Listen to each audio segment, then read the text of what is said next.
Hello friends, આજે લેવાયેલ એકમ કસોટી ધોરણ 3 વિષય ગુજરાતી પેપરનું સંપૂર્ણ સોલ્યુશન જોઈશું. પ્રશ્ન 1. શબ્દો વચ્ચે યોગ્ય જગ્યા છોડી વાક્ય ફરીથી લખો. તો અહીં પેલું વાક્ય છે, તેમાં જવાબ આવશે દુકાનમાં રંગીન બોટલ હતી. બીજામાં આવશે બોટ દૂર દૂર દરિયામાં ગઈ અને દેખાતી બંધ થઈ ગઈ. ત્રીજામાં મોરની આંખમાં આંસુ આવ્યા, જે જોઈ મને દુઃખ થયું. ચોથામાં આવશે સિંહ ગુફામાંથી આવ્યો અને ચારે બાજુ જોવા લાગ્યો. પાંચમામાં આવશે ખેતરમાં કૂવો હતો પણ એમાં પાણી ન હતું. છઠ્ઠામાં આવશે વડની ઉપર પક્ષીનો માળો છે. સાતમામાં આવશે રામે 100 રૂપિયા બચાવ્યા, જેમાંથી એ કપડાં લેશે. આઠમામાં આવશે આજે ધોધમાર વરસાદ વરસ્યો અને ચારે બાજુ પાણી ભરાયા. નવમામાં આવશે ઘરની પાસે ખાડો છે જેમાં ગંદકી હતી. દસમામાં આવશે મારા બા ચારધામ યાત્રાએ ગયા અને ઘર સૂનું થઈ ગયું. 11મામાં આવશે મારા બધા મિત્રો મેળામાં જવાનું વિચારતા હતા. 12મું આજે અમને શિક્ષકે સરસ ચિત્ર દોરાવ્યું. 13મું નદીમાં ઘણા મગર જોયા. 14મું શિયાળામાં કડકડતી ઠંડીમાં પણ એ દોડે છે. 15મું સંગીત મારો મનપસંદ વિષય છે. 16મું જા જઈને પેલા કબાટમાંથી ચોપડી લઈ આવ. 17 જૂઠું ના બોલ, કારેલા મધ જેવા મીઠા ના હોય. 18મું દોડો આકાશમાં મોટો ફુગ્ગો છે.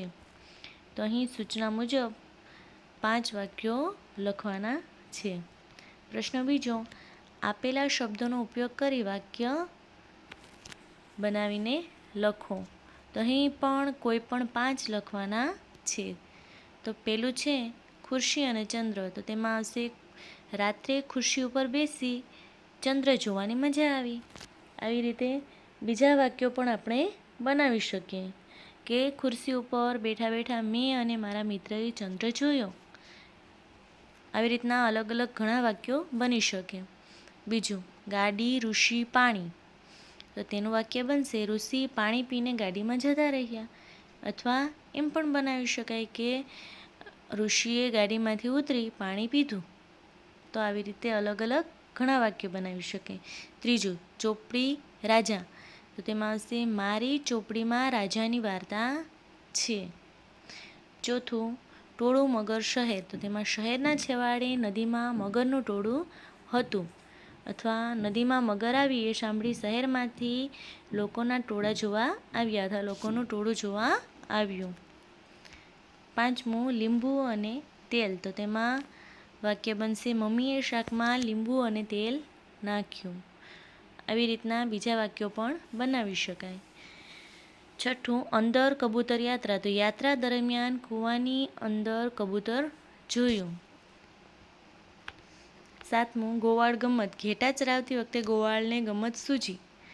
ઘંટી મ્યાઉ ઝટપટ. તો ઘંટી વાગતા બિલાડી મ્યાઉ મ્યાઉ કરતી ઝટપટ આવી. નવમું પેન્સિલ જંગલ વૃક્ષ. તો જંગલના વૃક્ષમાંથી પેન્સિલ બને છે. 10મું પર્વત બેસવું. મને પર્વત પર બેસવું ગમે છે. 11 બગલો કૂતરો મિત્ર. તો બગલો અને કૂતરો મિત્રો બન્યા. અથવા બગલો અને કૂતરો મિત્ર હતા. હાથી દરજી કપડાં. તો દરજીએ હાથીને કપડાં સીવી આપ્યા. અથવા એમ પણ કહી શકાય કે દરજીએ કપડાંનો હાથી બનાવ્યો. 13મું ધૂળ વાદળ. તો વાવાઝોડામાં ધૂળ ઉડવાથી વાદળ દેખાતા ન. 14 પેટી વિમાન. તો મ્યુઝિયમમાં વિમાન કાચની પેટીમાં હતું. આવી રીતના બીજા પણ બનાવી શકાય કે રમકડાનું વિમાન પેટીમાં મૂક્યું હતું. પણ ગામ ઈચ્છા. તો મને બહાર ગામ જવાની ઈચ્છા થઈ. અથવા મને મામાના ગામ જવાની ઈચ્છા થઈ. પાટિયું રસ્તો. તો રસ્તા પાસે ગામનું પાટિયું હતું. ત્યારબાદ પ્રશ્ન 3 છે, તેમાં છે યોગ્ય વિકલ્પ પસંદ કરીને લખો. તેમાં પણ કોઈ પણ 3 લખવાના છે. તો તેમાં પેલું છે સુગ્રીએ વાંદરાભાઈને શા માટે ઘર બનાવવાની સલાહ આપી. તો તેમાં આવશે બી, ખટપટને રહેવા માટે. બીજું, નીચેનામાંથી કયો શબ્દ અલગ પડે છે? તો તેમાં આવશે આગળ પાછળ. સુગ્રીનું નામ શું છે? તો તેમાં આવશે ડી, ચટપટ. ચોથું, ટીકુબેન શાના શોખીન હતા? તો તેમાં આવશે ડી, વાંચનના. પાંચમું, વાદળા પીળા અને ફિક્કા કેમ થઈ ગયા? તો તેમાં આવશે સી, દીવાની જ્યોત મોટી થઈ માટે. છઠ્ઠું, વાદળાની જીત થઈ કારણ કે? તેમાં આવશે એ, પવનને મદદ માટે બોલાવ્યો. સાતમું, બાળક આંગણામાં જઈને શું કરવા ઈચ્છે છે? તો તેમાં આવશે સી, ફોરાને ખોળામાં લેવા. આઠમું, અહીં કીડીનો સ્વભાવ કેવો છે? તેમાં આવશે બી, વાતો કરવાનો.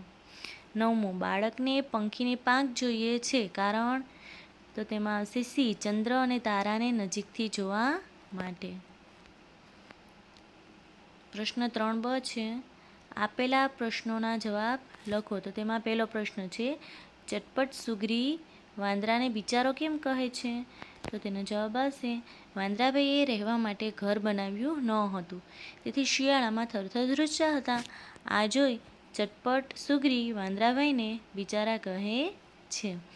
બીજો પ્રશ્ન છે, કીડી પોતાના દર ઉપર પીછું શા માટે મૂકે છે? તો તેમાં આવશે, ચોમાસામાં ખૂબ વરસાદ આવે અને નદીમાં પૂર આવે ત્યારે કીડીના દરમાં એ પાણી આવી ના જાય એ માટે તે પોતાના દર ઉપર પીછું મૂકે છે. ત્રીજું છે, તમને વરસાદની ઋતુમાં વાદળોમાં કેવા કેવા આકારો દેખાય છે? તો અહીં તમને જેવા આકારો દેખાતા હોય, વર્તુળ, ચોરસ, ત્રિકોણ, એ તમે લખી શકો. જે આકારો દેખાય એ લખવાના. ચોથું, તમને કેવી ચોપડીઓ વાંચવી ગમે છે? કેમ? તો અહીં તમે તમારી રીતે તમને જે ચોપડીઓ વાંચવી ગમતી હોય એના નામ લખવાના છે અને શા માટે ગમે છે એ પણ કહેવાનું છે. પછી પાંચમું છે, ગામના લોકો શાથી અચરજ પામ્યા? તો તેમાં કાવ્યમાં આવે છે એમ ઘણી બધી કુદરતી ઘટનાઓ અલગ અલગ જોઈ અને ગામના લોકો અચરજ પામ્યા. છઠ્ઠું, ખટખટે ઠંડી ઉડાડવા કરેલો ઉપાય સાચો હતો? શા માટે? તો તેમાં આવશે ના, ખટખટનો ઉપાય સાચો ન હતો કારણ કે તેણે તાપણા માટે લાકડાના બદલે લાલ મરચાંનો ઢગલો કર્યો હતો.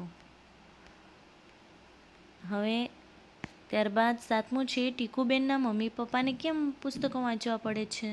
તો તેમાં આવશે, ટીકુબેનની આજ્ઞાથી તેના મમ્મી પપ્પાને પણ પુસ્તકો વાંચવા પડે છે. પ્રશ્ન 4 છે, ફકરા પરથી પ્રશ્નના જવાબ લખો. તેમાં કોઈ પણ એક વિભાગ લખવાનો છે. તો અહીં પહેલો વિભાગ આપણે જોશું તો અહીં આ ફકરો ધ્યાનપૂર્વક પહેલાં વાંચવાનો છે અને પછી નીચેના જવાબ આપવાના છે. તો તેમાં પહેલું છે, ઝાડ હલતું કેમ લાગે છે? તો તેમાં આવશે સી, નદીના પાણીમાં પડછાયો પડે છે તેથી. બીજું, અહીં પીળા ફૂલો કયા વૃક્ષના છે? તો તેમાં આવશે ડી, બાવળના. ત્રીજું, નદીના પાણી ફૂલોને નચાવતા ક્યાંક દૂર લઈ જાય છે કારણ કે? તો તેમાં આવશે બી, નદીનું પાણી વહેતું હતું એટલે.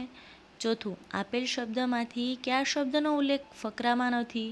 તો તેમાં આવશે ડી, ગાવું. પાંચમું, નદીના પાણી સાથે કોણ રમત કરે છે? તો તેમાં આવશે સી, ઝાડ. બીજા વિભાગનો ફકરો જોઈએ તો અહીં ફકરા પ્રમાણે જવાબ આપશું. પહેલું છે, ફકરાના આધારે કયું નામ વાંદરાનું છે? તો અહીં સી આવશે, અંગદ. બીજામાં, અંગદે પૂંછડું લાંબુ કર્યું કારણ? તો તેનો જવાબ આવશે બી, અંગદને રાવણનું માથું દેખાયું નહીં તેથી. ત્રીજું છે, અંગદ કેવા આસન પર બેઠો હતો? તો તેમાં આવશે સી, પૂંછડીના ઊંચા આસન પર. ત્યારબાદ ચોથું છે, રાવણ કેમ શરમાઈ ગયો? તો તેમાં આવશે ડી, અંગદની સામે જોવા જતાં મુગટ નીચી પડી ગયો તેથી. પાંચમું, આપેલ વિકલ્પમાંથી કયો વિકલ્પ સાચો નથી? તો તેમાં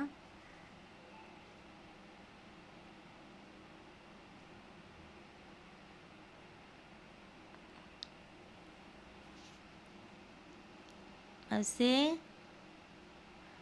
સી, રાવણ અંગદની સભામાં ગયો હતો. અહીં જવાબ સી આવશે કે રાવણ અંગદની સભામાં ગયો હતો. વિભાગ 3 છે તેમાં પેલું છે, ફકરામાં કયા શહેરનું વર્ણન કરવામાં આવ્યું છે? તો તેમાં આવશે સી સુરત. બીજું, પિતાએ બાળકોને શહેર વિશેની માહિતી ક્યારે આપી? તો તેમાં આવશે ડી ટ્રેન સુરતમાં પ્રવેશી એટલે.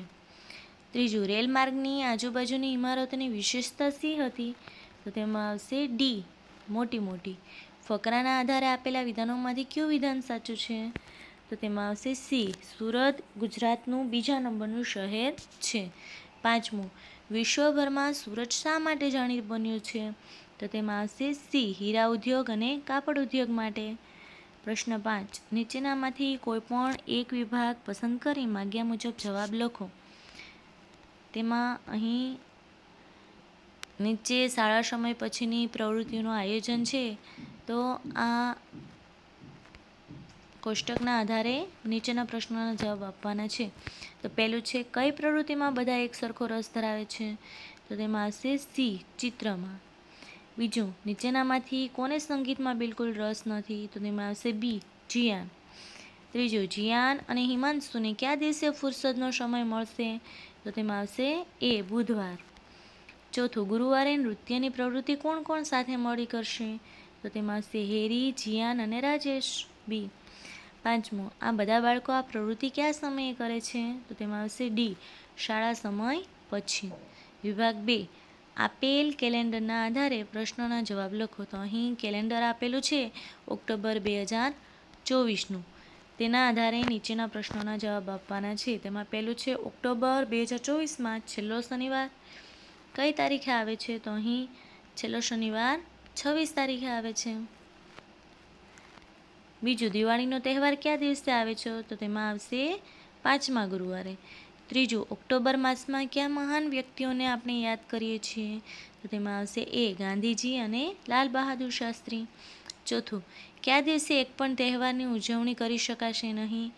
તો તેમાં રવિ, સોમ અને મંગળ એટલે કે તમામ.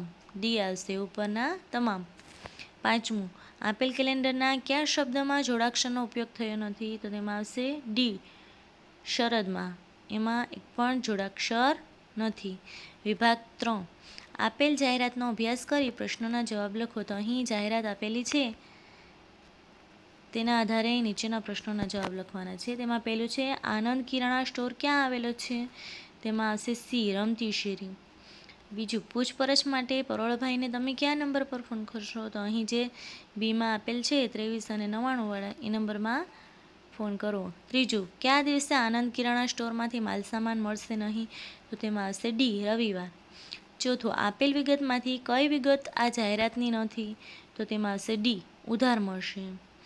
પાંચમું, આપેલ સૂત્રને આધારે દુકાનદાર શી વિનંતી કરે છે? તો તેમાં આવશે બી ફરિયાદને આધારે સુધારો લાવીશું. અહીં છેલ્લે લખેલું છે ને સૂત્ર, તમને ગમે તો સૌને કહેજો, ના ગમે તો અમને કહેજો, એટલે અમે એ પ્રમાણે સુધારો કરીશું. Thank you.